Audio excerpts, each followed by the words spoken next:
सिवनी शक्ता का नशा आदमी को इतना गिरा सकता है आपने कभी सोचा भी ना होगा और ना सुना होगा। लेकिन केवलारी से करीब 20 किलोमीटर दूर सिवनी की ओर आने वाले मार्ग पर पड़ने वाले ग्राम झगड़ा के सरपंच, जो कि कांग्रेस के बहुत बड़े नेता बताए जाते हैं, उनके द्वारा गत दिनों एक होटल कर्मी के साथ ऐसा व्यवहार किया जिसे सुन आप भी अचंभे में पड़ जाएंगे। इस पूरे मामले में पीड़ित ने कानीवाड़ थाने आकर पुलिस को जो बताया, इसके आधार पर पुलिस ने एफआईआर दर्ज कर ली है। खाना मांग रहे हैं। अरे हो गई अरे मत मारो हो गई खाना मांग रहे हैं हम आप लोगों से। नहीं पैसा दे रहा है जब खाना मांग रहे हैं।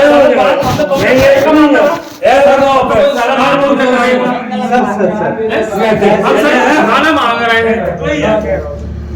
अरे हो गई अरे मत मारो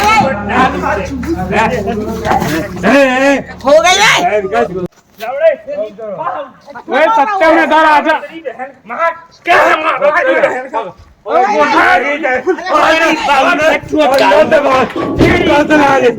अंदर से लाना। अरे हो गई अरे